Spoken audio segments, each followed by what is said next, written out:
You, very handsome. I can't see myself. Sean, guess how old Paul is. Josh, you look terrible. Paul's a man in his 30s. He's a man in his 30s. That's correct. Would you ask? Yes. Ask questions. We're playing a game. How old is Paul Sports? I'll binary search. Are you older or less than 35? You have 5 questions, Sean. Well, that's one of them. 5 to participate. On my own, and it went well, and then the fucking virus happened. And yeah, like there are some people doing like remote. Trying to get that momentum. Yeah, but hopefully I'll get that back up when we. Yeah. That'll be great. It'll definitely be coming. Yeah. They're fun. Like they're fun. They're great. No, yeah, I went to the New York one many times. I went to the San Francisco one many times. Yeah.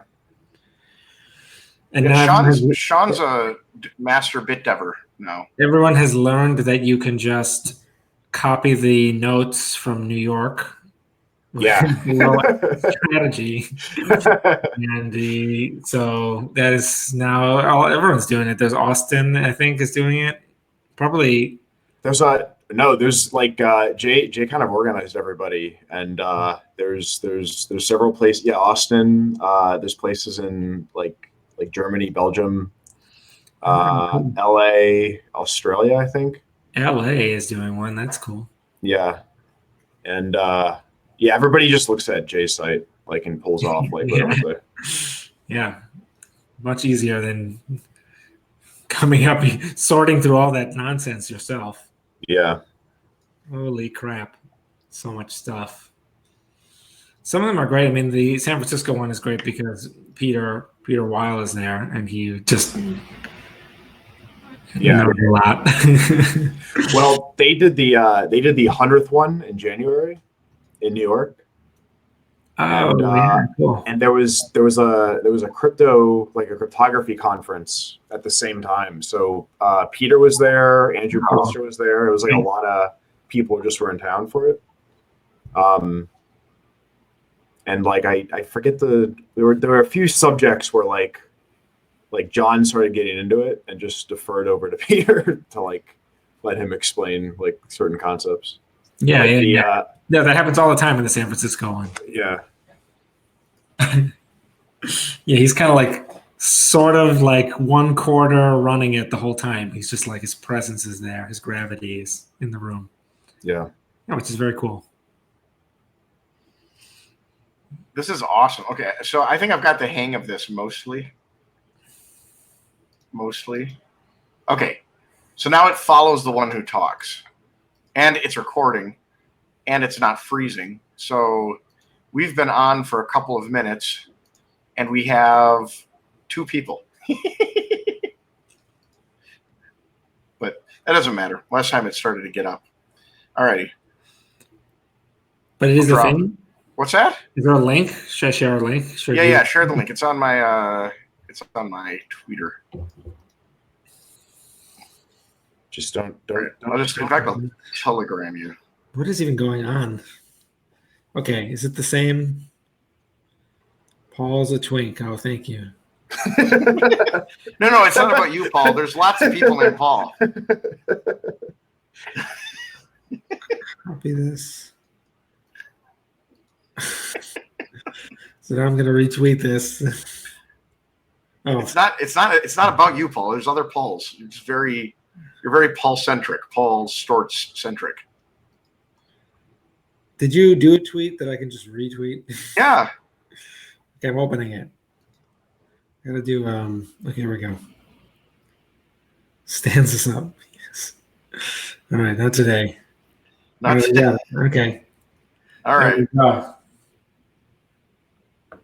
Mission accomplished. All right. Sort of. I'm gonna definitely get a beer or something. Go get a beer. The way this is going. We're doing this now? Yeah, why not? We're here. So this Jitsi thing, I think it's good that we're doing this and not using Zoom or whatever. Yeah, I don't want to give my face to China. Yeah. Or your face. Yeah. Well, I appreciate that because I don't want to give anything to those people. Yeah, they're gross. Yeah.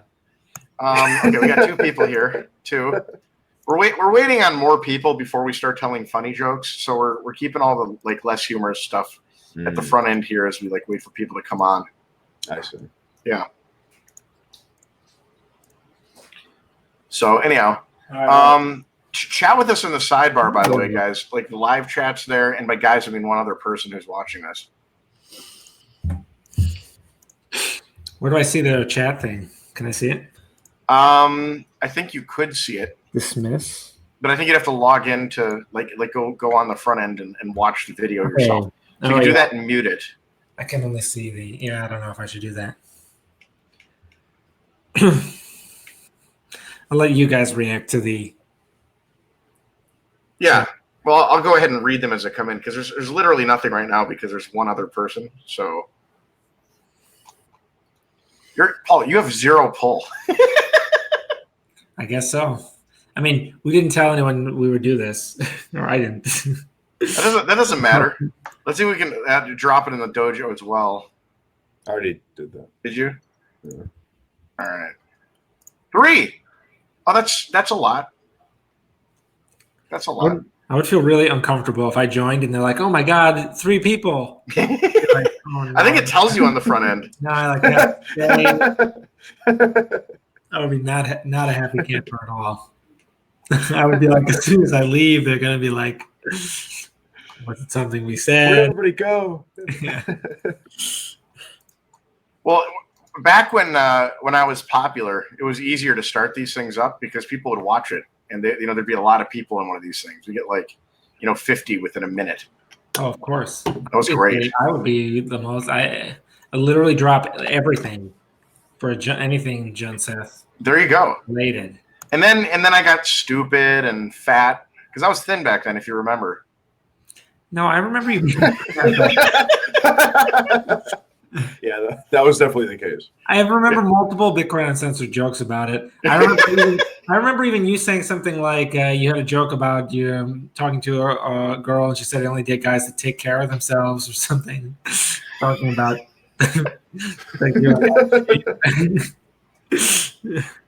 I very specifically remember multiple times. Well, that was an illusion. I was using one of those fat person lenses on the camera. I see. Yeah. Yeah. It was a reverse psychology. It was a super joke. It was a joke. It was a meta. Very meta. Post joke. You thought I was fat. Really, I was thin. Beauty is in the eye. Fatness is in the eye of the Bitcoin Uncensored podcast listener. That's true. Yeah.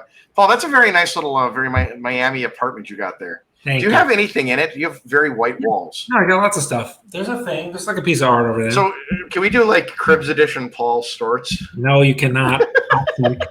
Guys, come on. OPSEC. But no, it's cool. This is a cool place. I like this place. Very white walls. Honestly, like you might have the walls. There's cool stuff. I have cool art everywhere. You might have literally the exact same layout I have. Maybe. Like, look at these things. Oh yeah, that's kind of weird. No, I don't think so, but maybe. No, a little bit. It's very close. Yeah.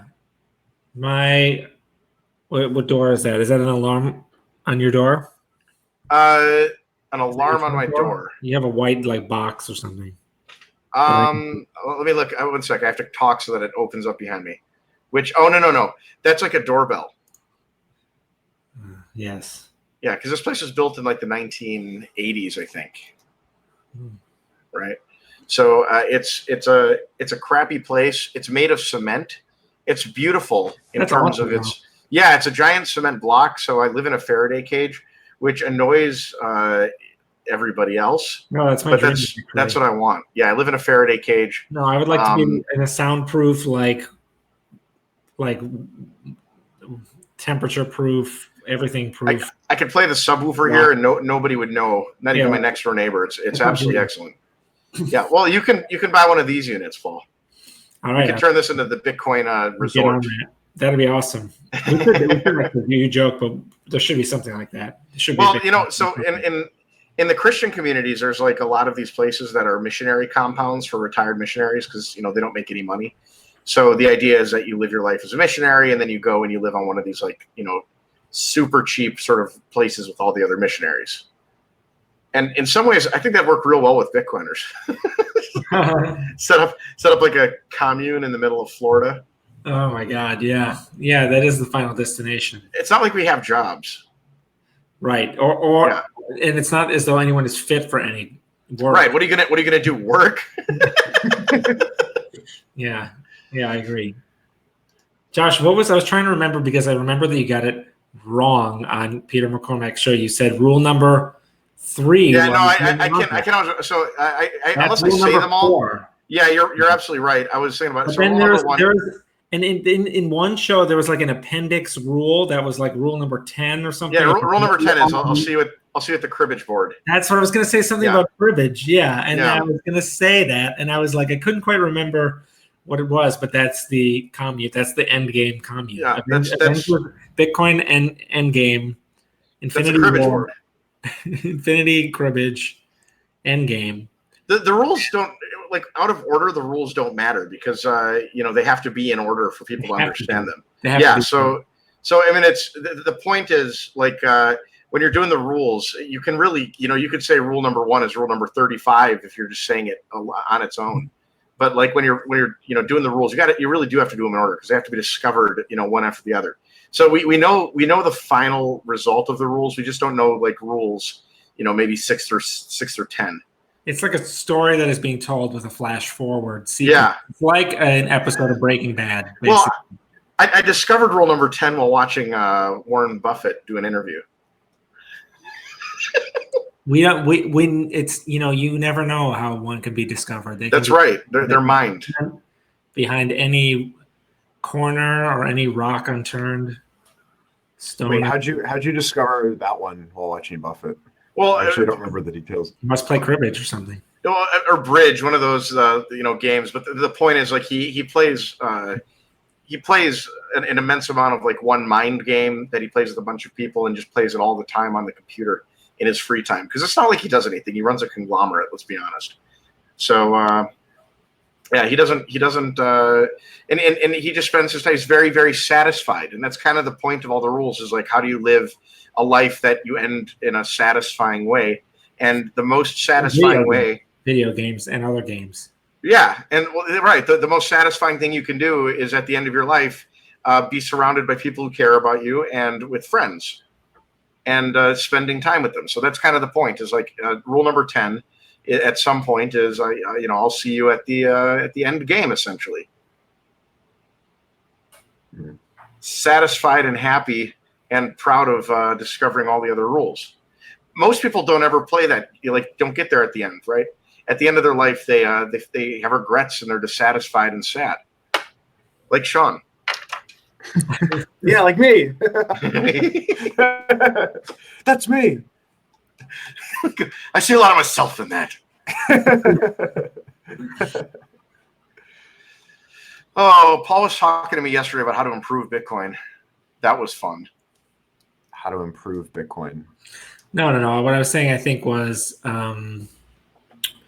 he was talking about Counterparty. Mm-hmm. Yeah, I said I think Counterparty is going to come back as a protocol that it's really the best of the protocols at what it does. Despite other people are trying to do other things and build stuff and whatnot, but Counterparty's the best at what it does, and it's at some point someone's going to find a need for it. Someone's going to make a card game or something like that that's not built by idiots like us, Pepe and stuff like that, and they're going to Magic the Gathering, maybe somebody will use something like this to export actual value, and they'll use I think they'll probably use a Counterparty protocol. I think that'll be something that we'll see eventually. So Paul semi-agreed, I think. Yeah, so I was bringing up that people don't want it on layer 1 and they don't want it with the fees, but I was pointing out that you have to use these zero-valued outputs. So you have to have 8 bytes of just zeros for no reason, and then you have to have op return, and then you have to push this data. And I was remarking that every Bitcoin transaction has 4-byte version at the beginning, which lets you count to some absurd number of billions and billions, and we have only ever used 2 or 3 transaction versions ever. And so I was like, this is very wasteful. And I thought if only we could declare some version that, it just let you put like a memo field at the end or something where you didn't have to like kludge one into an output. And these transactions have a lot of padding and that you could just cut out. And especially if you wanted to have something like counterparty, you could just have a transaction that just has something at the end where you can just put a memo on. You don't have to like put it into its own output. So Paul, just because this is an educational show, Yes. I think the word is kludge. You may be right about that. Yeah. You may be right about that. I think it's kludge. Isn't that fucked up, Sean? Sean might be dead. Sean is splitting it again. He's Sean's just like he's Sean, like we literally just learned something and you left. he's Agent Smith. Wow. It just crashed in the middle of that. Sorry about that. I think your computer might suck. Sean has like a gaming computer that doesn't work. Oh, that's too bad. That's Those not are a like game. more expensive than regular I'm computers. using Fire. Maybe it's because I'm using Firefox. That might be it. Ooh, That's probably it. Firefox is sucky. for this video streaming stuff. It is. Yeah. For you, Sean, Paul said kludge, and I told him I was just letting him know the word is kludge. So now you can say it correctly too. Clue. We all learned something today. Unless Josh is playing with us, which he could be. So honestly, You'd never know. I don't know. No. I won't know until later when I type it into Google. But yeah, Did did you hear the point about counterparty, Sean? I heard Paul talking about extending the version bits to allow like a new transaction type to stick like a memo. Well, there's a lot of waste in the transaction serialization. There's just this stuff that you don't need in it. So I was like, if we only declared a new type, transaction version number 4 or something, and it would you could cut some stuff out, and then it could be a little easier to attach the stuff necessary for like You could do op circum. which you could do on a bit asset sidechain, which is what I assume will eventually happen. Fuck on about side chains again. I know. Oh, where is DriveChain now? We have a wonderful test net. You can check it out. DriveChain.info. Does it work? Screenshots. We've got downloads page. Yeah, it works. I mean, obviously we're debugging it, so there's bugs and things. It works great. It's got a GUI. It tells you what to do. Look at Check this. it out. What about the BIPs that you got numbers for? I saw that happen. A couple months ago. Yeah. And so, I got 300 and 301. So those are some pretty nice numbers. I think Luke gave those to you? Luke, he gave them to me. It was wonderful. Luke's a benevolent God, I will say that. Yeah, he did. He wrote those numbers into the book, the good book of BIPs. And Josh, you like that joke? Do you think there's any irony in that he is the keeper of the book? Well, he in a sense, I would describe Luke Roll in Bitcoin as separating the sheep from the goats, if you catch my drift. And I don't mean goats in the internet sense. Like Sean's a goat, but I mean goats in the hellbound sense. He is. Well, it's very funny the way he is. He is kind of one of the big guardians of the definition of Bitcoin, but he also separately just has this cut and dry belief about Catholicism that to him is just self-evidently correct. So it's very funny because it's of course that would be Bitcoin, or this is good for Bitcoin, and then he's like, of course this is not the real Pope. And I have to say this about Luke's version of Catholicism. Just funny how certain he is. I think I agree with him. I don't know anything about it. I just think it's funny how certain he is about these matters. I think his brand of Catholicism is getting popular too. I think I agree with that. I mean, like Paul. So the idea is that after Vatican II, basically the church split. I've heard that, but I don't know what happened in Vatican II. So Vatican II did a lot of things, and some of the rules. I mean, essentially, a lot of what it did is it the idea of it was that it modernized the church. So it changed a lot of rules in the church. The liturgy was changed around. There's some really simple examples. So, for example, the church used to do a Latin mass, right? Every mass was in Latin. So they changed it to the vernacular tongue in Vatican II.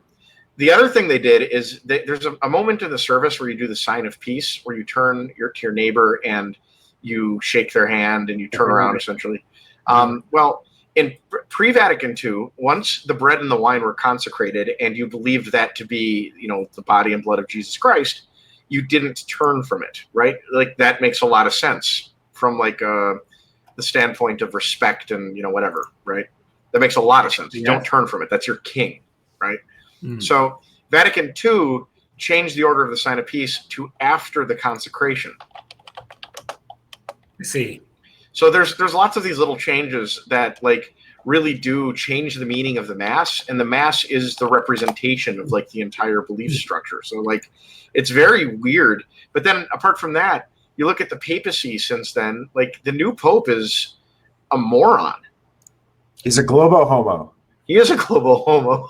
Well, but I think the other thing about Vatican II is that it kind of it kind of opened a path for non-Catholics to salvation or something, or kind of it unrestricted some of the terms for how one can get to heaven or whatever, and that there is a route outside of the Catholic Church. So not really. The catechism long before that recognized what's called baptism of the Spirit. So there's multiple kinds of baptism. There's baptism of water, baptism of the Spirit, and something else. And I think baptism, omission or something. I don't remember what it is, but the idea being that if you are seeking truth, the idea being someone like Socrates might have been baptized somehow, that he was somehow infused with the Holy Spirit insofar as he was always truly seeking truth. Okay, but there were some things related to the actual, there were some things that were kind of outside of just the mass that were related to Vatican II, right? I mean, the Vatican II was largely I'm not sure, but I think it was largely a very different kind of mass that it's set up for the most part. I mean, the most famous is the removing the Latin from the mass and moving it to the vernacular. That was essentially the biggest change I think that was made. Well, it was a modernization of the church that just it changed a lot, and it seems like there was that sense of we need to modernize and be more like how the rest of the world is going, and I think the existence of that type of Catholicism that is against Vatican II is it's kind of like a rejection of modernity, and the current you were talking about the current pope, kind of did he kind of change his stance on gay marriage or something? There's all these little changes and things that are getting less and less. Gay marriage, again, the Catholic Church's stance on that is very, very, very specific. So in Paul writes that there are people who are called to singleness, and the Catechism says basically that if you are a person who is inclined toward homosexual feelings, that you are obviously called toward being single. Now, I mean, you can take issue with that, but that's been the theology for a while, and it was actually highly progressive stance when the church took it early on. It was to the separation of the sin and the sinner itself, and the idea that being gay in and of itself was not necessarily the sin. So I mean, that was to me that's interesting, because it was highly progressive. It was way beyond its time. It's different today. Why is it bad to change it from the Latin Mass to the vernacular when really it should be in Hebrew, right? They changed it from Hebrew to Latin at some point. Depends. I suppose it should be in Aramaic. Yeah, Aramaic, yes. Yeah, I don't think Hebrew would make any sense. Aramaic, possibly. Well, I mean, you have to realize, Roman Catholicism or Greek, but I mean, the Greek Mass, if you're in the Greek Orthodox Church, really is the keeper of the Aramaic Mass. Like it's really like it's about as close as it gets. The Latin Mass has its roots in Roman Catholicism, right? In the Roman tradition. So, but that's the thing is that was the vernacular. They changed it to the vernacular back then. Yeah, of course, because it was Romo-centric. It was Homo Romo. Yeah, but I mean, they changed it to the vernacular once, so I can't just do it again. Well, I mean, the idea was that it was global. So like it was very much like a domination type thing where like Rome thought that the language, I mean, I suppose if we were going to change it now, we'd change it to English or like Chinese. Latin was invented to be easier to learn and understand. So yeah, wouldn't it be funny to change like if the Chinese were the global power and like the church reorganized around there? Preemptively change the Catholic Mass to Ni hao, ni ren. Or just try to forecast it. See, that's what I mean. No, it doesn't actually make any sense, does it? Well, okay. So I mean, but like the point of it was that like Mass everywhere was celebrated in the same way with the same words all over the world. That was the idea. The Church Universal really actually kind of meant something in that aspect, right?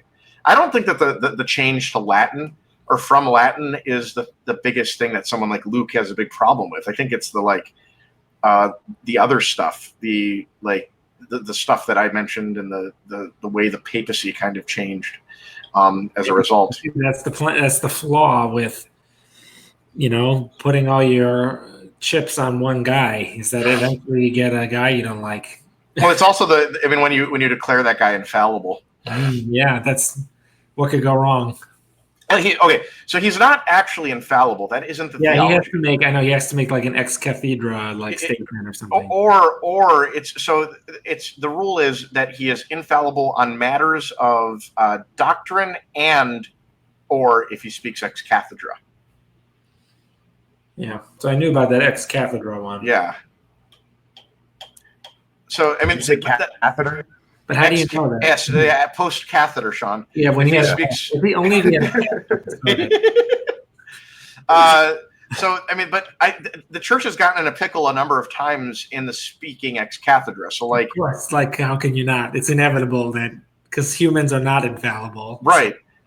No, I mean, a big example is like the Marianism that pervades the church. Like that's been around for a very long time.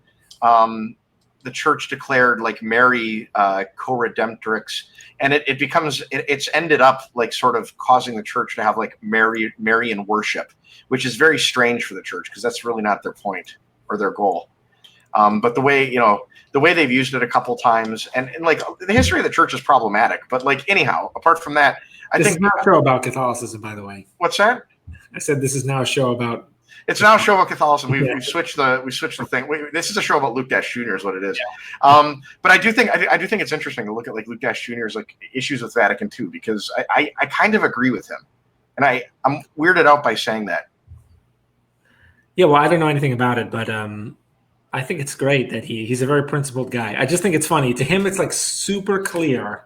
He's just 100%. He's completely undeterred by anything else, and then he's also the guy in charge of like the bips or whatever. Well, what I find interesting about Luke is that Luke has this very strange understanding of how the internet works. Like he believes very strongly in this like public-private persona on the internet, which really weirds me out. So like he has this very public image that's very funny and interesting. And like you can go and you can like make fun of him and he'll make fun back and like there's sort of a banter that will go on. But then he goes on to like Reddit's like Our Catholicism or something like that, and he'll make a comment and you'll go over there and you'll look at it and you'll comment back or say something funny, and like you'll get like a private message like why are you doing that, you disgusting person? Like I'm trying to convert souls. Oh, sorry, man. Like I wasn't trying to like step on you. I just kind of viewed this as like holistic Luke. No, but this is the problem when you. This is the problem with all this stuff. I'm struggling to express my thought here, but it's like scientific person just does science with all their beliefs, and then these other beliefs sort of capture you and force you into a narrow domain where they are where the thought is alive and in Well, control, has its own. Religion in many ways is a macro, and that's kind of the point. Yes, but it can't. The point is, you can't start literally believing that Jesus Christ walked on water, or that Muhammad sliced the moon in half with a sword or something.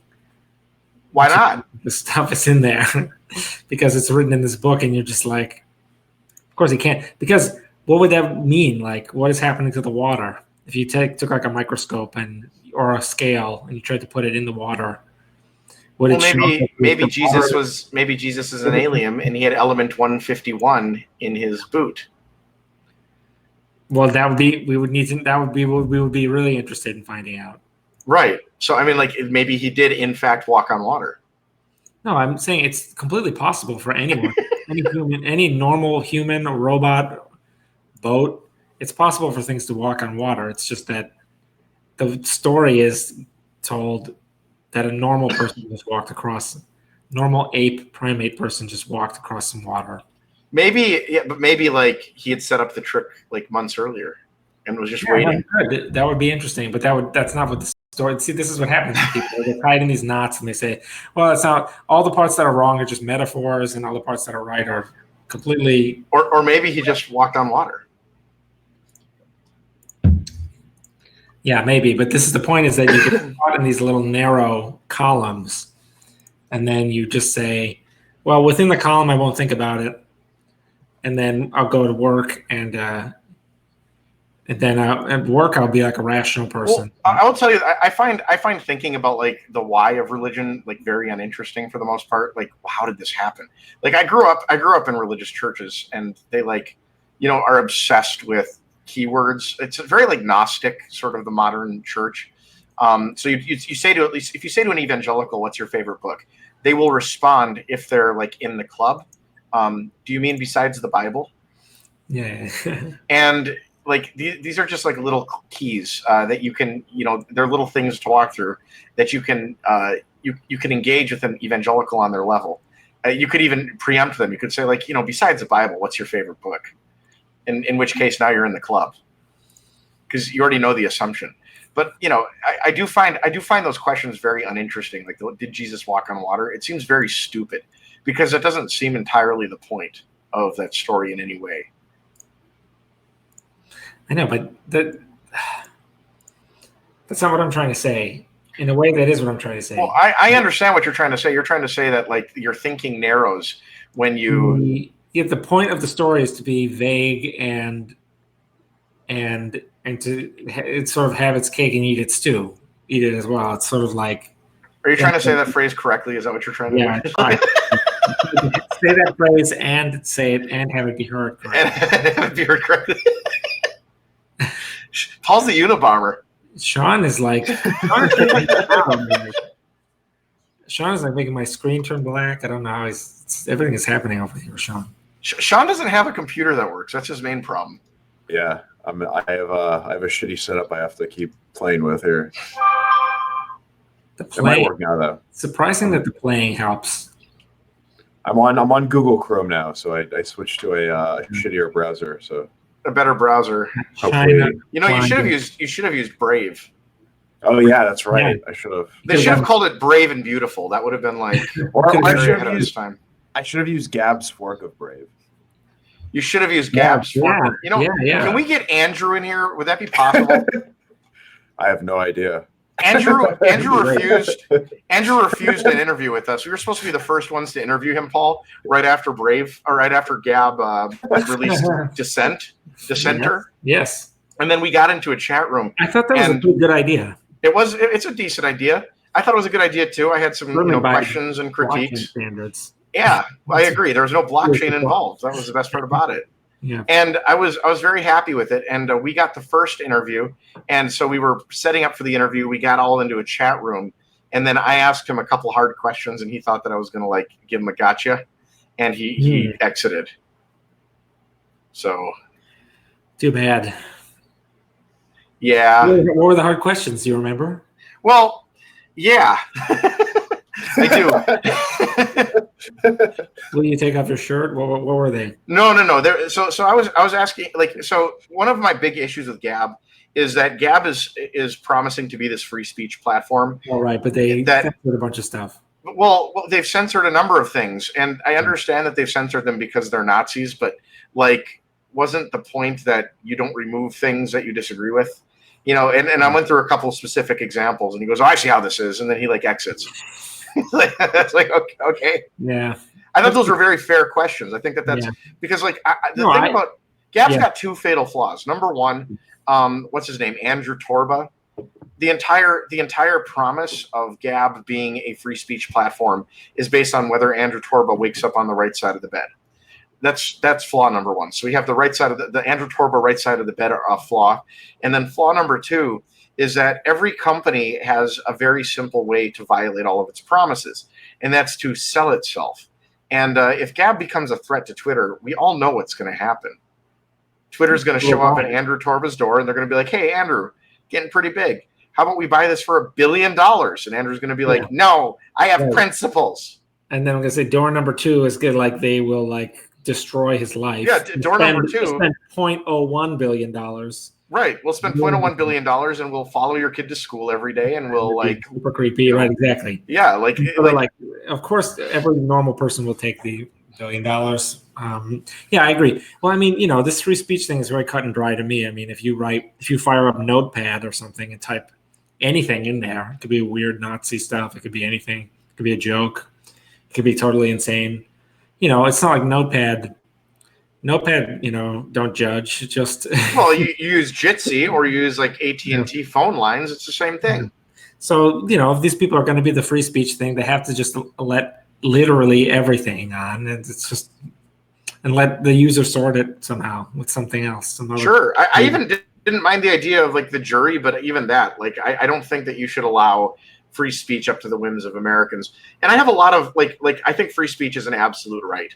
And I have a lot of like weird misgivings about like the direction of the free speech discussion in this country, because I keep hearing people tell me that there are exceptions that they know about, and they'll articulate them to me, and they just sound so stupid. Like, there are no exceptions to free speech. I'm sorry, guys. There might be rules and guardrails around speech, like harmful speech, but not harmful speech, like speech where like literally you're threatening and immediate harm. I think that's a great standard. I think the Supreme Court really figured that one out. But yeah, there's not really restrictions on speech. And I think when you have this kind of public-private partnership between Facebook, YouTube, Twitter, and the government, you have a real big problem, because the government is encouraging them. Government officials are encouraging them to restrict speech. That blows my mind. Yeah, well, I think it's cut and dry that they should not be. We don't want like Facebook trying to figure out which political ads should be showable or not. That's a giant disaster. No. It's a giant disaster waiting to happen. Oh, hell yeah. A very good rule of thumb is just to say, what are people destroying knowledge or adding more knowledge? And free speech, so all the speech would be adding more knowledge, maybe not very much, but adding a little. And then threatening to kill someone would be like, you can see how that would actually suppress the total opinions expressed, or in fact, following through, and killing someone would be destroying a great deal of irreplaceable knowledge. So, it's kind of an easy way of fitting it all into one little rule. So we did a show right after Alex Jones got banned, and we talked a lot about it. And it's interesting because I came up with like this sort of discussion point that I'd not yet heard. Like I'd yet to hear anybody say it. And it was that free speech is the codification of redemption in the secular sense. Codification of redemption. Yes. Yeah, I don't think I've heard that. Yeah. So I've heard now Jordan Peterson, I think, Ben Shapiro, and a number of other people start to get there and start to talk about that aspect. I don't think they've quite understood what it means. Mainly, like Ben Shapiro doesn't know what it means because he's Jewish, so he doesn't know what redemption is. But and these others are secularists, so they don't understand quite what it is either. They keep saying like, people need a way to like Milo Yiannopoulos needs a way to, come back to the platform after doing some recompense or something like that, right? Like he needs to be able to apologize. But that's not the point.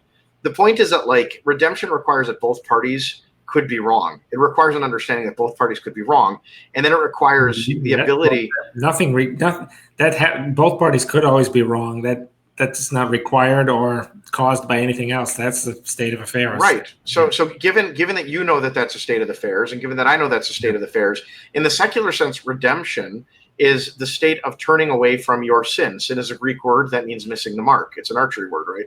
So if you miss the mark, you are wrong. It's untruth, right? Sinning is to have essentially untruth within you, or to espouse untruth. Yeah, to err.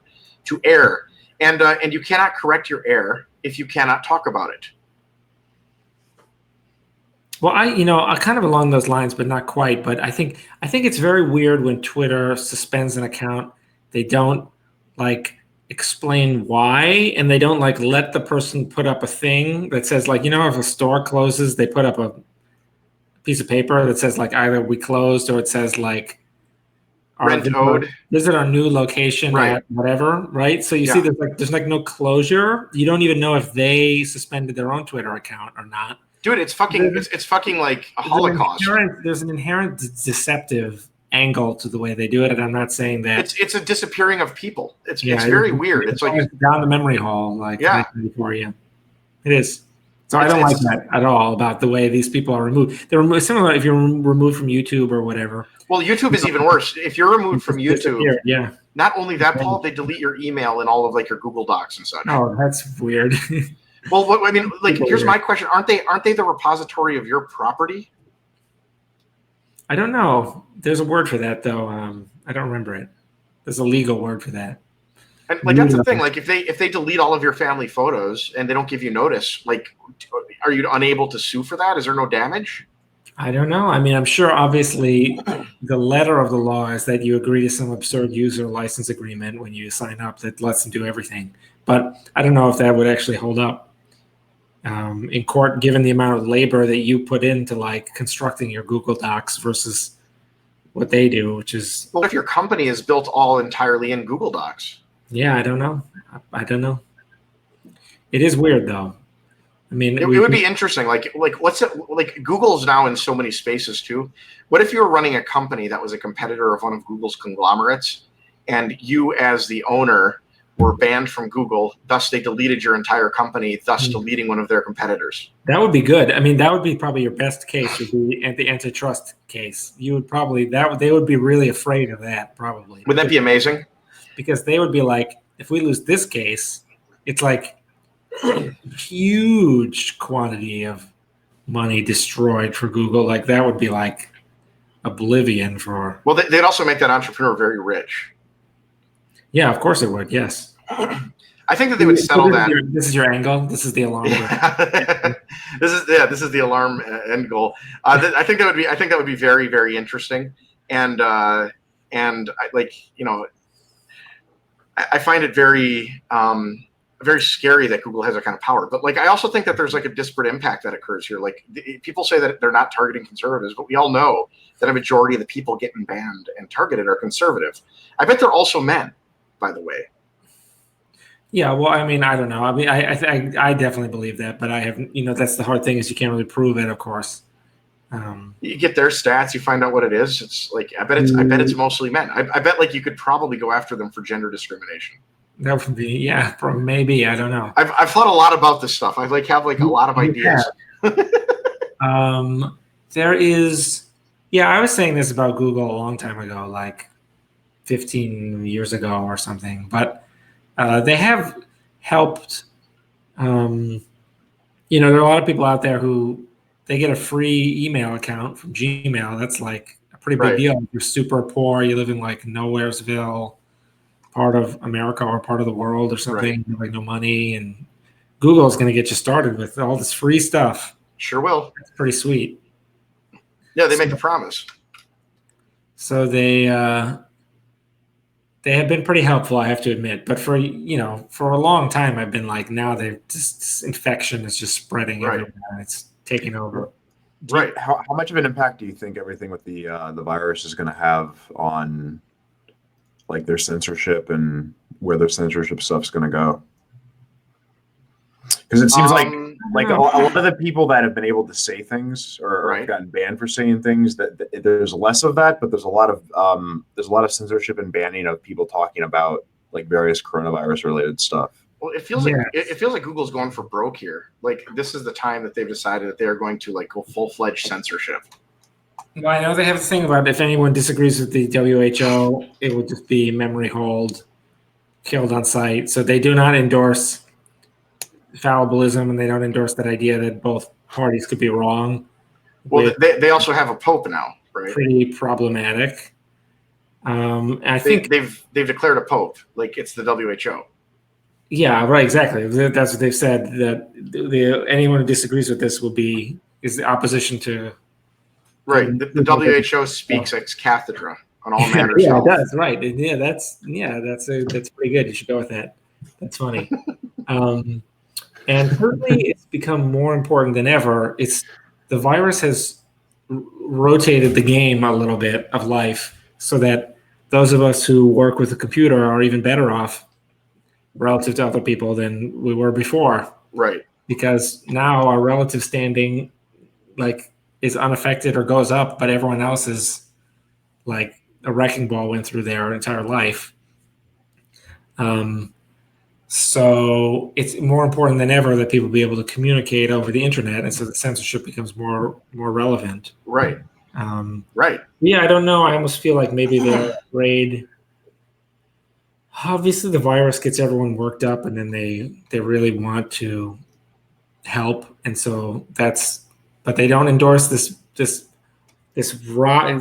You've got to endorse this premise that anyone could be wrong, including the WHO. And they said so that's my point, though. So like when you delete a pretty important thing, when you start censoring, you start removing the ability of society to like have secular redemption, which means that like you cannot have people be like saved from their sin. The error correction. Right. They cannot have correction erroring, error correcting. They cannot have error correcting. And you see it a lot of times where people are discussing something, they're very wrong. Someone comes up, they debate, maybe the person's like belligerent at first, but they think about it for 3 days and then they come back and they're like, you know what, you're right. I mean, we're all wrong basically about everything that we believe. But you also want speech for the people that are the most wrong. Like that's the thing about the Nazis. Like you want the Nazis to have the most speech because the Nazis can say whatever they want and everybody disagrees with them. Yes. Everybody. Well, there's a British show called Question Time. They always love that show. I know it's my favorite thing about the British, and they give the cranks a thing to speak, and the audience just tears these people to shreds, and their ideology is destroyed. Right, and the thing is, like, it might be not. Maybe that person sticks with their ideology, but like other people who are playing with it don't. I'm watching. They've done many times the healthy way to go. They've nailed it. If I were the dictator of America, it would be Question Time every week, twice a week. It would be that might be unconstitutional because you'd be imposing speech on somebody. I would just be imposing the venue. Yeah, I was like, we can say anything. That's the whole point. They can say whatever they want on Question Time. I would impose the venue, though. It would impose the venue. I would say you have to broadcast this, or you have to. Well, I mean, it would be easy these days. You just set up a thing. Anyone can do. Nothing's stopping Donald Trump from just doing Question Time. That's true. He could do it in his own arenas. They'd accuse him of violating the what's the clause? The FCC election time. No, not the FCC thing. It's the God damn it! When you benefit from government, emoluments. Oh yeah, emoluments. Yeah. Yeah. Everyone, I've learned this about the last few years with elections that everybody learns a word yesterday, and then they tell you all about it. So they'll learn. They're proud. They love learning. They're lifelong learners. Well, you remember was it Gary Johnson? He didn't know anything about Aleppo.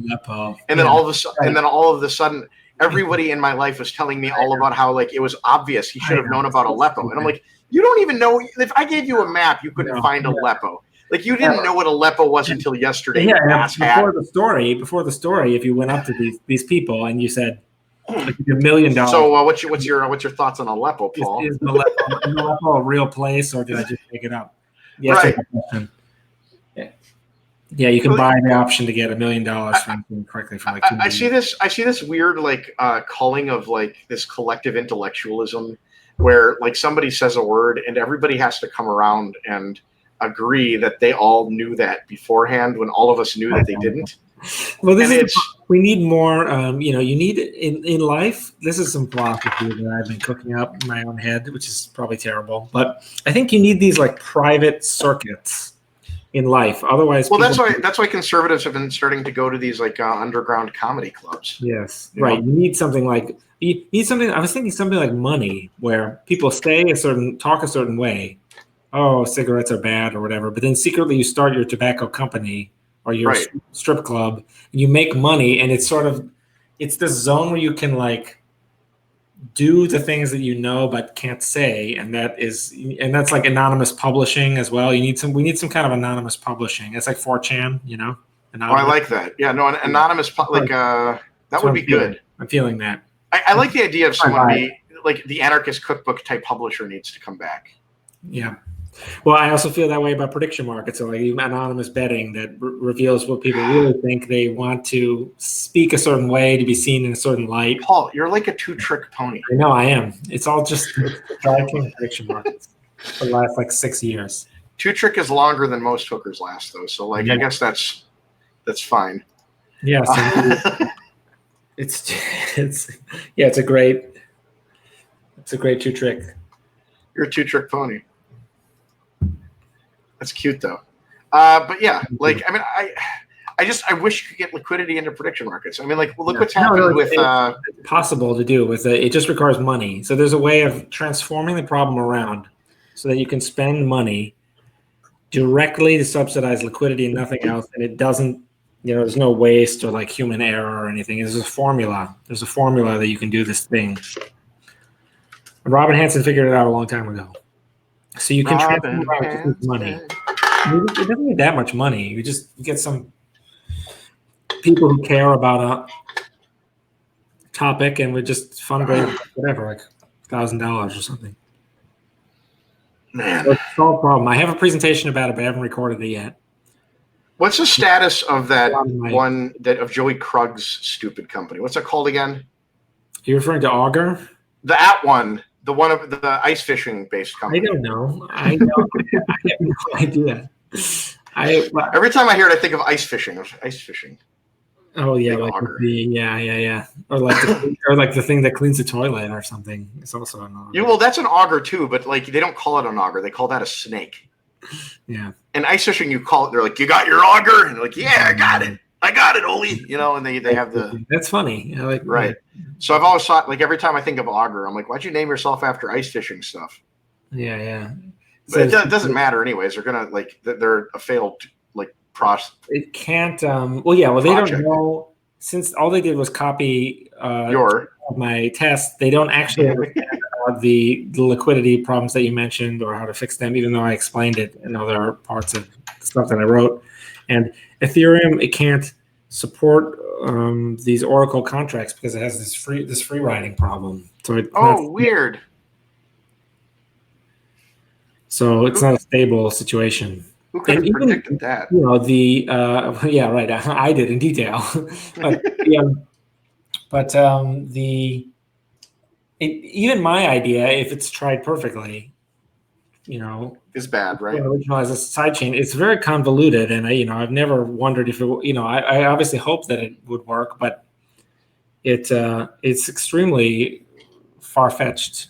But yeah, I think it's definitely worth. I'm certain. I mean, your idea still relies on validators, right? Like basically saying something is true. All of this stuff is still worth trying. Yeah, well, mine, I have a peer-to-peer Oracle, so there are these. It has this way of the blockchain has a way of deciding whether or not certain things happened, whether or not Donald Trump was reelected, whether or not the Dow Jones Industrial Average was a certain value or not, or some other thing. So it has a way of doing that. Which is I could explain, but it's a little technical, and I don't know if you ask Satoshi to explain Bitcoin. It's like better. I think I'd rather people just use it. If you fire up the software, the Bitcoin, you go to bitcoinhivemind.com, you can sort of walk through. I should probably make this easier. You can sort of like walk through like a test. You can run like a little simulation of like how is it learning this information, and then you can just watch it yourself, and you can try to break it, and then if you break it, you can email me. But and then how much money do I win if I break it? well, yeah, I don't know. I'll get back to you on that. In the real one thing that people don't understand about I think 1 Bitcoin per thing I break should be like maybe 10 Bitcoins. Yeah. One thing that people don't understand about the Oracle problem is that because the Oracle can show up and bet on any outcome, whoever the Oracle is de facto controls 100% of the money that has been, or near 100% of the money that has been placed into the system. Paul, they're effectively just a custodian of all this money. Just a nightmare. It's horrible. That's why as an idea, stuff has all these problems. If you make Junseth the Oracle, you'll have a decentralized Oracle. Right, because we have a decentralized Junseth. Yes. Because all the Junseths can sign in Reddit, not Junseth, not Junseth. Exactly. Not Junseth at Gmail. And any of those may be the real Junseth or not. It's foolproof. I think this is how you do it. I should update the white paper. We just solved the Oracle problem. I've been trying to get Op Junseth into Bitcoin for years. Yeah. And nobody will bite. What does it do? I don't know. Okay. That'll probably help, wouldn't it? I'm trying to get somebody, maybe just get somebody competent to name something Op Junseth in their proposal for something that's useful. Okay. Yeah. How about that? If we called Op Return Op Junseth, think about it. It would have been a much better, more usable namespace. Yeah, definitely. That would have made a big difference. So next time you see Peter Todd, let him know. I will. We could on the drive chain test. He's not coding anymore though, so ask Adam back. He doesn't code at all. Ask Groobles. Maybe Groobles could do it. Yeah. Okay. Or I'll get on that. Yeah. So anyhow, if you think of that next time you see a core dev, walking through the streets, let me know. Otherwise, I'm gonna have to switch to Ethereum because I think I could get it in there. Definitely, yeah, you probably could. Yeah. They have no standards. Where's the ERC20 that's just Junseth coin or whatever? I don't know. Is there one? There probably should be. Oh, there should be a Junseth coin. I think I might own the ERC20 is not counterparty, so I don't know. I like the arguments about how ERC20. People will tell me that ERC20 is easier to implement than counterparty. I really enjoy that argument. Yeah. Well, do you need a node to? I think you need a developer to implement an ERC20 token. So I think that already makes it more complicated than counterparty. What do you use with counterparty? Counter wallet? Yeah, you just log in and do it. Yeah. Or a number of other wallets also. Yeah. Well, as I was saying before, I do think eventually the assets will be on their own side chain. Yeah, I'm more and more sympathetic to that position, although I think it's stupid. I kind of think layer 1 will be the settlement layer, and it will in fact go through its own changes to make it even better for settlement and worse for everything else. I think it's true. I think it's probably specialized. Are you a believer in LN? I mean, I've been losing more and more faith as the years go by. Really? That's what everyone says about Drive Chain. Negative faith. Well, what are you on, Paul? You're 18 for building this thing? Sorry, what did you say? How many years have you been working on Drive Chain? Since you're 22, 23? November 2015 was the blog post, believe it or not. But then we didn't really start working on it at all until late 2016. So it's been a while. Do you know what really bothers me about you? I do other things though. Yes. What is you look like an adult. You look like an old adult, and I do. I'm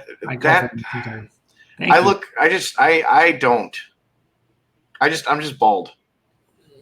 Your hair is looking crazy. Yeah, well, that's my quarantine hair. It's kind of a I know mine too looks terrible. It's It was like Paul Rudd, I pomaded it this morning. It looks terrible. It's so awful. Well, you kind of have an Einstein thing going a little bit. Yeah, I'm going for that. Einstein. Yeah. What were we talking about when we were saying something? I don't know. Counterparty, drive chain, how it's taken you 2 years. About LN. I think drive chain looks better. It's looking better than LN actually. And in fact, it's just been me and basically Cryptax basically does everything for drive chain, and I think it will ultimately provide more scalability than LN. Like, why do you think like that? Why do you think like that? Well, LN is set up for LN is like optimized for people who sort of know each other and trust each other to kind of like rapidly update. LN is better for like sending you an amount of money that slowly increments upward. So if I have $20 and I know you're going to get this $20 eventually, I send you the first millionth of a cent, and then I send you the second millionth of a cent, and then I slowly iterate it. That's where LN is at its best. Which is awesome. And it's at its absolute worst when it's onboarding new users, because it doesn't do that at all. You need to onboard someone, you need a new on-chain transaction. So it does nothing to help that problem. It does absolutely zero. Yeah, that's true. So that is when that's at its worst. But with a large block sidechain, you can onboard new people without a layer 1 transaction. So it's actually at its best when it's doing that, and it's worse when it's doing other things. But that's true. That's you need to onboard people before they can do anything. So what about LN on top of a drive chain? You can, yeah, you could do that. Yeah, nothing stopping you from doing that. I think LN though, there's parts of in practice. Let me tell you a story, because humans think in stories, so this is very manipulative. But I was at, where was I? I don't even remember. In Acapulco last year or something. I was the guy died.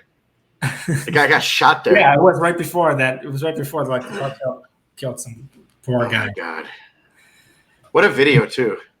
Yeah, I know. And that's really, honestly, I recommend, if you guys want to go and you want to give Jeff Berwick your money. And I don't though. I know, but it's really, that's the worst part about it. I have to give Jeff Berwick my money. It's really funny, and they have all these other things that are like, everything from climate denial, like magic healing crystals and stuff is there. It's a lot of fun though. Despite all that, there's a lot of craziness. But is the video still online? We should show that video. John Galt. So there were a bunch of people came up to me and they were like, "Oh, we're using this Lightning wallet. It's great. Lightning is so great." And I was like, "Okay." And so I installed it blindly on my phone like a sheep, even though it could just be like keylogger.destroyphone.exe app. But I was like, whatever. And I YOLO'd it. And then they sent me some, and I was like, I just opened the wallet and they sent me like 1 millionth of a Satoshi. And I'm just like, yeah, but I didn't make a transaction yet. I didn't open a channel with anyone. And they were like staring at me like, what do you mean? Exactly. And then I was like, is it custodial? And then they just stared at me like they had never heard the word custodial before. Oh, I mean, I think it's really funny that there have been a lot of people that will demonstrate the usefulness of their blockchain by sending you something in a wallet and going like, see how quick that was? Yeah, right. Exactly. And you're like, well, like, you didn't do any of the blockchain parts. Right. Yeah, like what's your point? Like this is the Bitcoin Cash part, right? Yeah. They love to tell me that they have zero conf transactions. I love that. I'm like, well, we do too. Yeah, like, what's your point? Right. We just choose not to honor them because it's stupid. Like all that is a UI function, by the way. Like if your blockchain doesn't accept zero conf transactions, the wallet does. And you know what happens? Mempool does only, yeah. Right. And you know what happens when you accept zero conf transactions? I'll tell you what happens. Mount fucking Gox. And there's a reason that exchanges don't accept zero conf transactions from Bitcoin Cash, guys. I think there's another, of course, the exchanges do not. That's a good point. I think, though, there is another counterpoint to that point, which is that in the real world, most people really do not. You can't like go into Starbucks, buy the coffee with Bitcoin Cash, and then leave and then replace by fee, like revert the transaction because Starbucks will like call the police.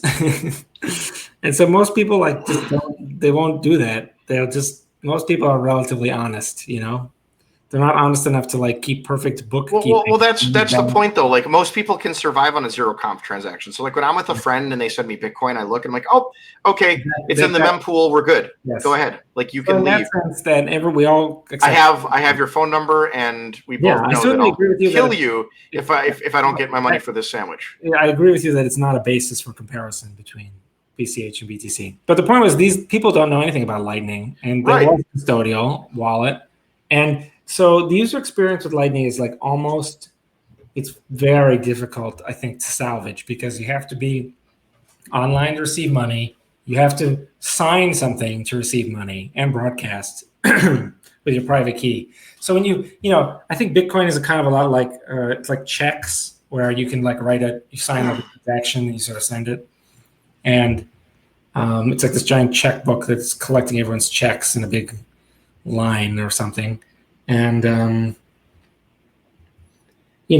regular blockchain allows you to receive money if you're not online by paying to a Bitcoin address, but Lightning does not. And so there's some cases where this won't matter, like when you buy something in a retail store, but there are many other cases where, like when you pay your bill for like your power company or something, it's not clear. Like, well, I think it's kind of like, the use cases for something like this aren't really defined yet. And then once you have those use cases, is the UI for Lightning like, positive or negative to that, I completely agree that there will be some things. I even wrote a post that you can read. It's only 46 pages long.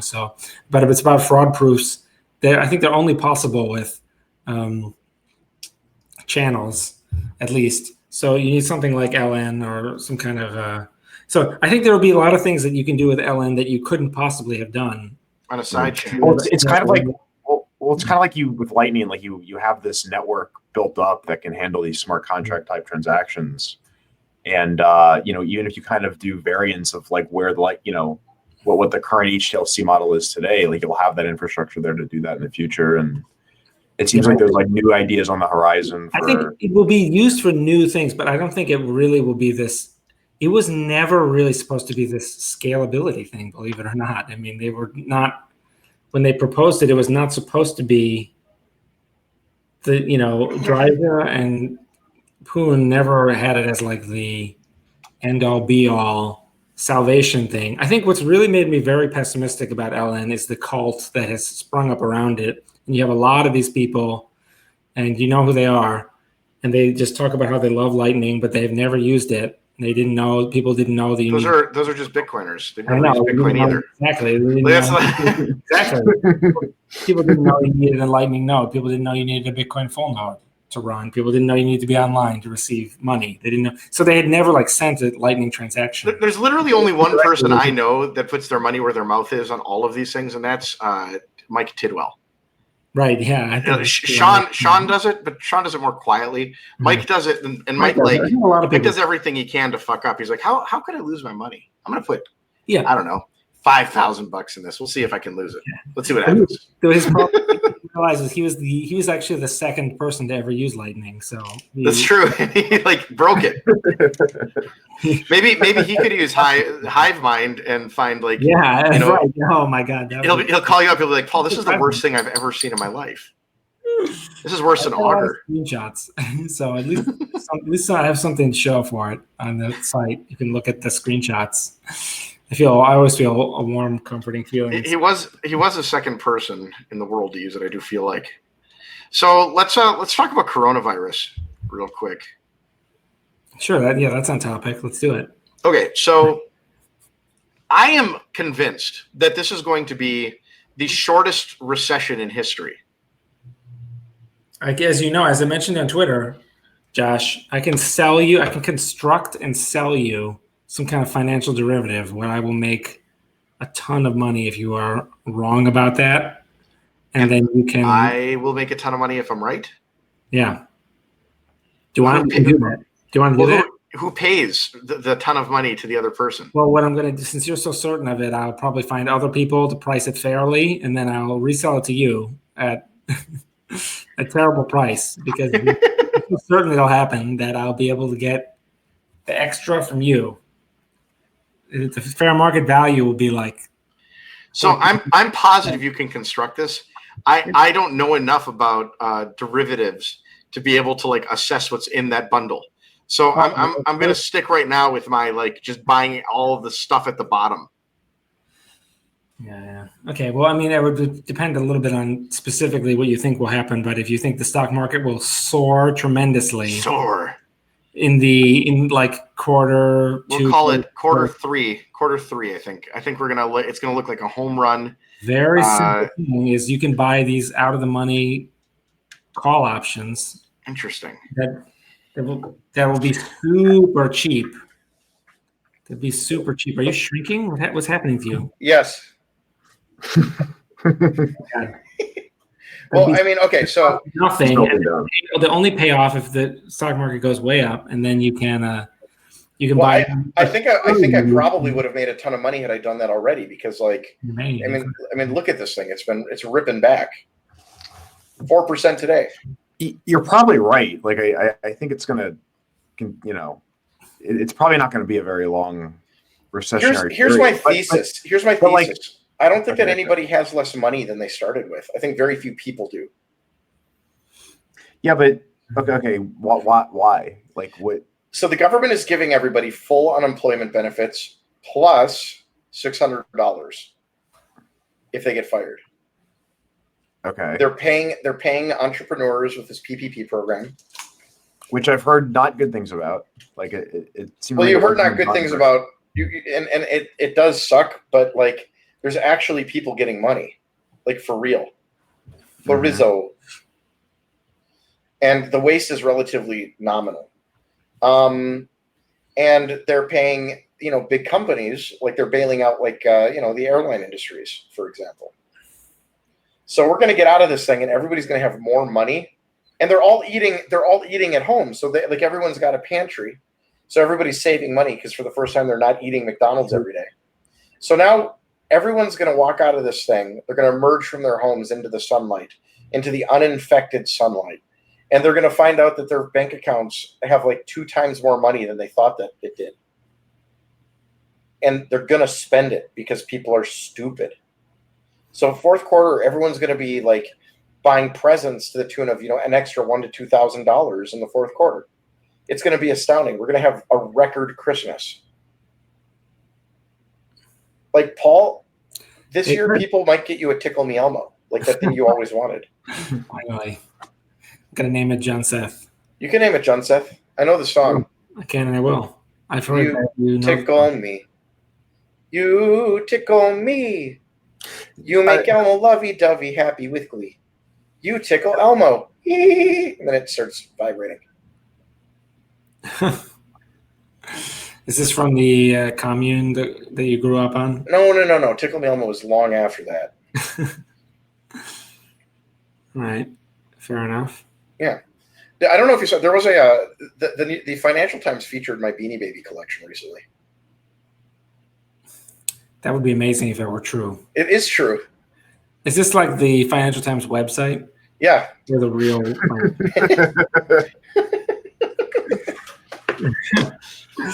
If you were ever in the real Financial Times, Josh, I think I've told you this before. I would like cut it out. Yeah. I would be like, that's my friend. I don't subscribe, so like maybe I have been. I don't know. Yeah, well, I don't subscribe either. It actually costs kind of a lot of money. I was in Barron's. That's not that bad. I wrote a letter to the editor, but they edited it, so it wasn't funny. Oh, the Horst Steeman one? Yeah. Yeah. They put that one in print, it was in print. Yeah, literally in print. I found the FTE article. Did you? Yeah. Yeah. Drop it in here so Paul can see it. Yeah, let me see it. Where's the? It's a little chat thing in the lower left. I see it.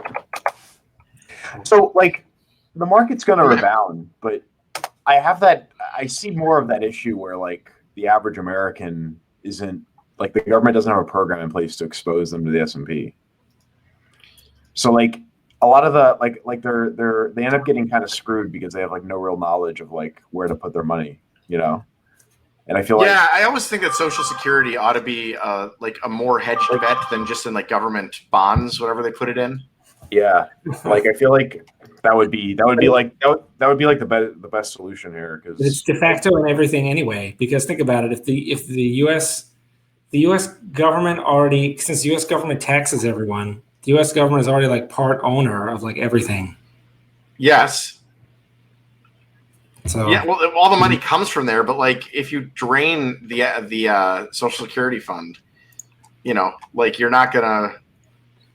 No, but it doesn't grow. That's the thing. Say it again. No, but it does. You see what I mean? If the whole market grows at 9% per year, they earn 9% more in taxes per year. And if they destroy somehow, they remove money from the private sector, then to like hold it in cash or something, then. Well, I was thinking about the Yang plan today. I think that we could do a UBI, but we'd have to raise corporate income tax like 9%. Well, why do we even have a corporate income tax at all? It doesn't make any sense. I'm with you there. One of our silliest taxes. You just think like for psychic reasons or like for happiness reasons? Well, I just like when they find like a local like S corp business that is selling Hallmark cards or something like that, and they're like, the corporate income tax is going up. Like, what do you think of that? And like the grandma's like, I am really mad about that. I pay enough in taxes. And like, you aren't paying the corporate income tax, you little shop owner. Well, very few people. They're not C corps. A lot of people that, these big corporations are very skilled at manipulating their income with debt and these other things to get rid of a lot of them don't pay any corporate tax at all. And then when they do, they just push it onto customers with higher prices or. Right. But who cares? Employees. Like, what's the difference? They're paying more. Like, it's this idea that like Amazon doesn't pay tax. They have how many thousands of employees? Yeah, but they pay like payroll tax. They don't. Of course they do, but like everyone thinks that there's like this special tax called the corporate income tax. So you hear this like Amazon doesn't pay any taxes, and I'm like, no. That's one tax. Yeah. So they don't pay this one tax. Nor should they. I mean, if the CFO paid a dime more in corporate tax than they should, he would have to be fired and possibly even arrested. Right. He's obligated. Exactly. He's obligated to shelter that money however he can. It's in like every business school, like finance class, how to do that type of thing. That's straightforward. I know the page. It's like page 137 of every book, and it says go to PricewaterhouseCoopers and tell them you're a public company. Yeah, and they will set up the Irish sandwich for you. Yeah. Don't know what an Irish sandwich is? That's fine. They also use debt. The company will say, okay, look, I'm planning on making $100 a year, every year. And they just say, okay, they go to Goldman Sachs and they say, what can you do to help us get rid of this $100? Yeah. Well, okay, we'll loan you like $2 billion and you'll pay us $100 a year in interest, but just keep the money in cash or keep it in whatever. So you have these companies that are hugely in debt and have cash. The whole thing is just an accounting scheme so that they pay $100 in interest every year, and then this is that like whole zero. This is that whole like intellectual like hive mind that I was talking about earlier. Mm-hmm. Now I'm having to talk to retards about corporate buybacks, share buybacks. I know, yeah. The last few weeks, they have no idea what they're talking about. And they're the great evil, I guess. I've heard this now, and I'm trying to get people to articulate what's so evil about them. Can you explain them? Can you explain them to me? I actually really don't. I'm not really. Okay, so Sean, let's say that you have a company. It's called Sean Inc. Mm-hmm. All right, and you issue 100 shares, right? Mm-hmm. And you issue, and your dad he loves you, so he buys 50 shares. Mm-hmm. And Sean Inc. becomes wildly successful, and you have a lot of liquidity, and Sean has quite a bit of money. And he goes to his dad and he says, "Hey, Dad, I actually want to own more of my company. Can I pay you some money, and you just buy back the shares that you have?" And your dad says, "Yes." And then he gives them to you. But the difference is that this is what a public company would do. So that's a share buyback. It's really that simple. Oh, okay. It's literally the shares. It's just that the company is buying its own shares. So instead of me buying Google shares, Google is buying their own shares. They say these shares are too cheap. We're buying them back. Right. Google knows what the shares should cost, it's usually seen as a very healthy sign of a company because the company should know a lot about its prospects. And the thing is, like, the humor for me is this: like, the companies know what's going on, right? So if they're buying their shares, they think that the shares are too cheap, so that they want to buy the shares so that they can later on sell the shares back so they can make more money. According to some schools of thought, right? Every company, if you ask them, they're going to say, "Oh, It's the everything's same great. as dividends. Everything's great over here." Yeah, of course. It's the same as dividends. Yeah. So everything's great. But if they're really putting, it's like if Elon Musk decides that he owns, I don't know what percent of Tesla he owns, but he says he wants to own more, then you're like, oh my God, does he have like more ideas? Or, you start to think, people start to murmur these rumors about why repurchase the shares? It must be because they're great shares. Right. So now there are other schools of thought that are like, this is all for insider trading, and these are schemes like the CEO wants to unload his shares, so he tricks the company into buying the shares from him, and then he takes essentially front runs cash. Yeah. There are many theories, but in general, the standard basic theory is that paying dividends and the share buyback is a really good sign that the shares are underpriced, and that these are things you can only do if you have cash. So this is like the company saying, this is a Dan Krawitz peacock feathers thing, antlers thing, where it's like, this is something the company can only do if it's making hay, right? So it's like swinging its gigantic dick around. Basically. Which is why Apple it's what it does with its huge cash stores often, is it buys shares back when it's cheap. The other thing is the dividends have very unfavorable tax consequences. So it's actually really interesting because like you have this thing right now. So a lot of companies were buying back shares, and they were buying them back, and all of a sudden the economy goes to shit, right? So everyone's mad that these companies were doing share buybacks, and that now they're doing getting a bailout of some sort, right? Whereas if the company had waited to do the share buybacks until the pandemic occurred, they would be sitting in just a phenomenal position right now as their company returns to like par value of like a normal level. So it would have been genius to buy shares back 2 weeks ago, but apparently it was evil to buy shares back 2 weeks before. Yeah, well, all this is EMH nonsense, as you could probably imagine. It's like these people they don't know. They just know this is the problem. You have these people scapegoating. People scapegoat, like, Donald Trump scapegoats the immigrants, right? But Bernie Sanders scapegoats the... Be careful. Be careful. Paul Sean really loves Donald Trump. And no, but I'm just saying they all do it. All the politicians, they have their... And, a lot of... It's fashionable to scapegoat the big corporations who are, and so people are just like, I don't know, they're doing something, it must be evil.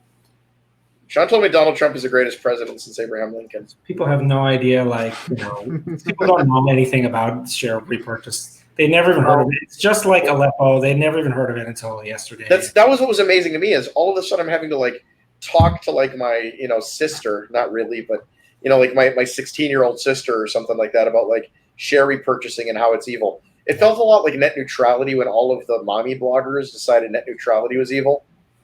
And I had to like sit there and listen to a bunch of people who've never thought about how the internet stack is constructed, tell me about how like net neutrality is like an important issue.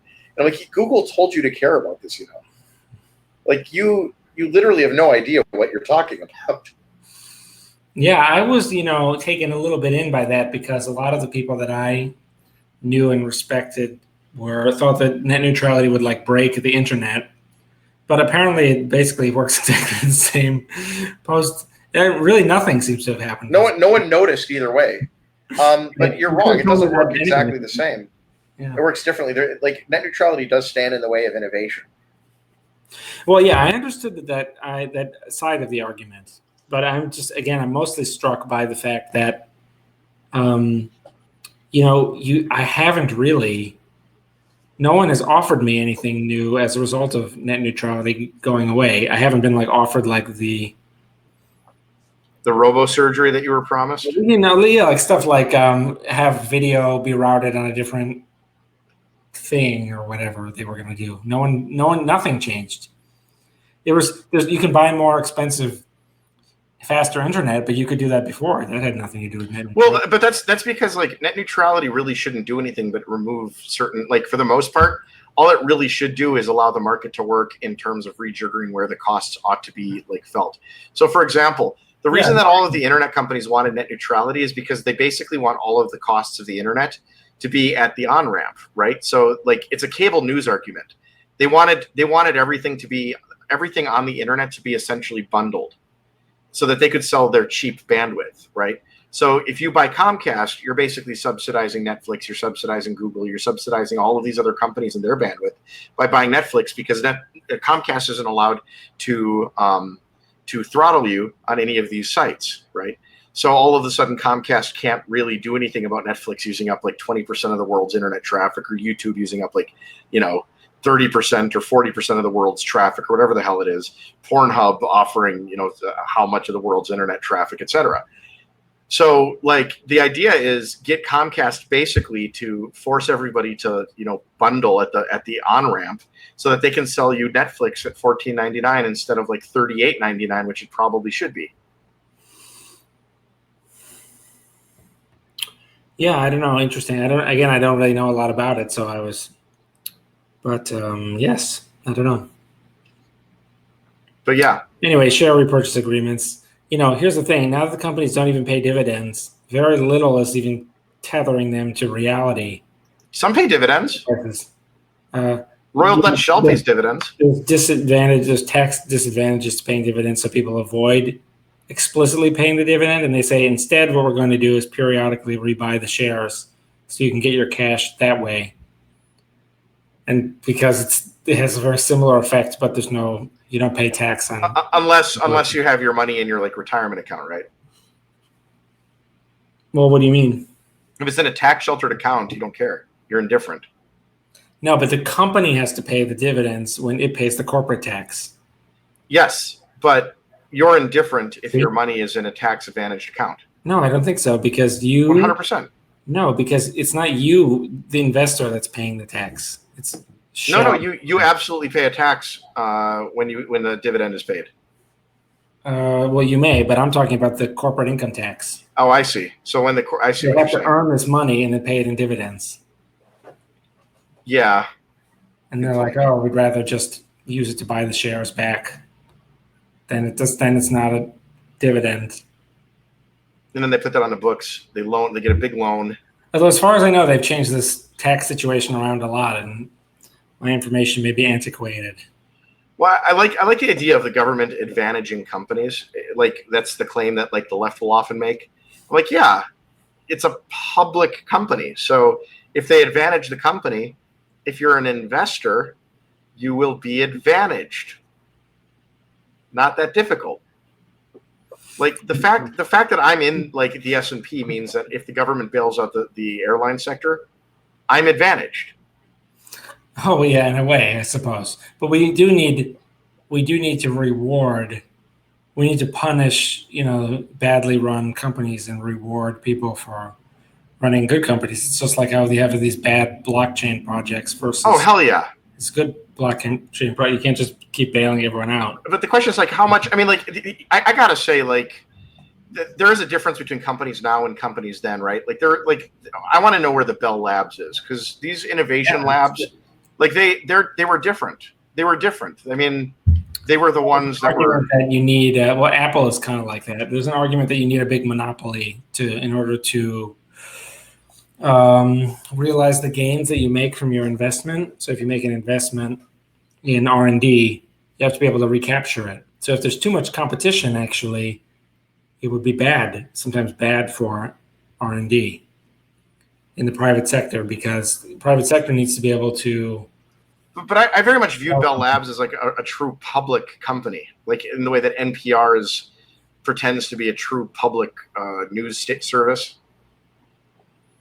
Yeah, but you know very well that the public just refers to the fact that it's publicly traded and has nothing to do with. I'm well aware, but like the fact is, like the Bell Labs initiatives were, like you look at like the work that someone like Claude Shannon did. out of Bell Labs. I mean, like it was truly a repository of genius, and we just don't have that anymore. Yeah. Yeah. Well, I think, I think you're right, basically. But I think, don't you think that you have a little of that with Apple as far as design?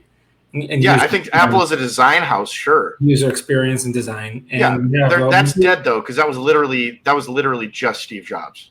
Yeah, I think that's kind of played out. But I think you have Elon Musk too, right? He is, I think, running a scam. The Tesla self-driving car, and I think he's running land straight up, and he has cars that drive themselves. I think he's running a scam, Paul. All right, let's hear it. I think that most of Tesla is accounting tricks. I think Tesla Q is right, and I think that it doesn't matter. That's not what I'm talking about. I'm not talking about the accounting. I don't think he's innovative. I don't think that anything he's done has been that innovative. Really? There's a car that drives itself and doesn't use fuel? He didn't invent that. Yeah. No, but I don't think that's fair either, because the driving itself part isn't innovative. The Tesla used a company that built a self-driving kit for many years, and it was the same kit that every other car has put into their system. The difference is that Tesla calls theirs self-driving. Everybody else calls theirs cruise control because they don't want to get sued. But if you go, Volkswagen now drives itself. No, I don't think this is fair to they have, you can watch where they have a car drive around town and it can see stop signs and people and things. I know that Google is doing it. See, Google is another example, though, for your innovation. It's not, it's not all ideally everything that we would like, but Google's before YouTube. There was 2005. There was no YouTube. Yeah, but YouTube wasn't Google. YouTube was a different project, right? YouTube has improved tremendously, hasn't it? And now they're all Chinese spy-based software firms. Maybe, yeah, possibly. Like they're feeding everything to China. Still improved a lot, though, hasn't it? Maybe it depends. Like I tend to be an optimist in terms of like society moving forward and going into a good direction. But I will say, like, I do see a weird Maoist bent in modern tech, in the modern tech world. Kill the old people, destroy knowledge that has been acquired, because we just have it at our fingertips. We are the smartest generation. Yeah, I definitely get a little of that. I mean, you can't make any progress without being willing to discard old, erroneous theories. But I think they're discarding good theories and they're inserting erroneous ones, right? This is my point about the First Amendment. They disagree, though, right? So what do you? But they're wrong, and the difference is that we can't have the debate because of their stupidity. I agree with you that it's a completely different class of mistake to shut down the truth-finding mechanism. Right. It's a big mistake. It's a different class of mistake. That's right. Yeah. I might be wrong, but I'm right because they're shutting down the ability to have yes, of course they shouldn't do that. Obviously, with this kind of deplatforming, they've painted themselves into a corner, and I don't know how they're going to get out at all because they have no consistent premise on which any of it is based. So, what's the premise? They made someone uncomfortable. Good luck with that. Yeah. All right, guys, we've accomplished nothing here, but I have to go watch Kim Convenience Store. Yeah, we did nothing at all. Kim's Convenience Store. That's Great show. Kim's Convenience Store. You should watch it. It's very funny. Okay, great. I'm going to go do that right now. Yeah, that's my endorsement right there. I'm not telling you what it's about. Okay, it's one of the funniest sitcoms I've ever seen, but not as funny as News Radio. Is it as funny as Seinfeld? That was a fun. I gotta say, did you watch Tim Pool on Joe Rogan? The first half of it. Yeah. So there's a time where Tim Pool starts talking to Joe Rogan about how Mario Cuomo, or who was it? Who's the one that recovered from SARS-CoV-2? Boris Johnson. Oh, and Andrew Cuomo. Andrew No. Cuomo. Yeah. Yeah, Andrew. Yeah, CNN. How he emerged from the basement after pretending to be quarantined there. Yeah. So have you ever seen News Radio, Sean? Yeah, I remember that show. Paul, have you seen News Radio? No. Well, there's a series of Okay, news yeah. radios where Jimmy James decides he's going to be the first one ever to circumnavigate the globe in a hot air balloon.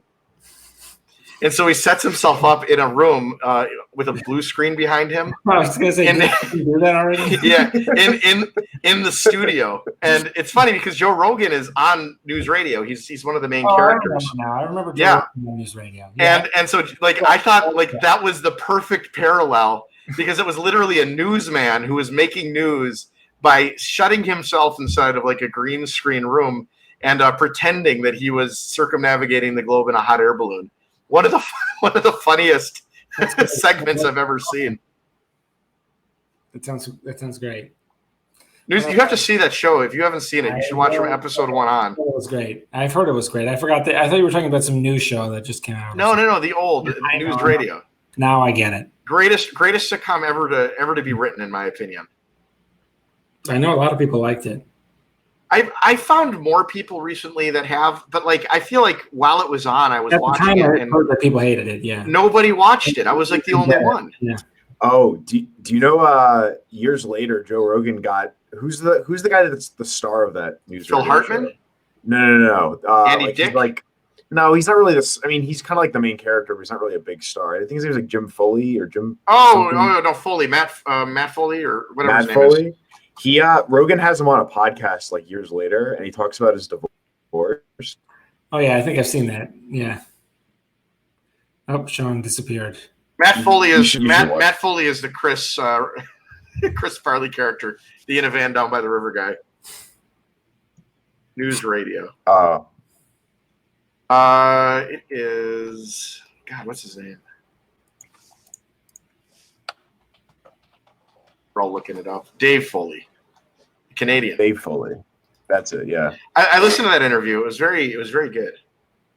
Yeah. Because Dave does a podcast. It's like men talking like in swear words or something like that. It's some weird name. Huh. Yeah. But he goes on to Joe Rogan. That was a pretty funny one because I always liked. He talks about his divorce and how horrible everything was. Yeah. And like that's when like guys play that and watch it and then go, yeah, I'm never getting married. Like that's the Keep all of your money in Bitcoin. That's the Bitcoin killer app. Divorce. That's true. yeah. That's Hide true. money from the wife. And with that, let's resume this some other time, boys. This is Johnson checking up the Deuce of the South. Right. The Mass Ending go in peace. St. Catherine, pray for us. Bye, everyone.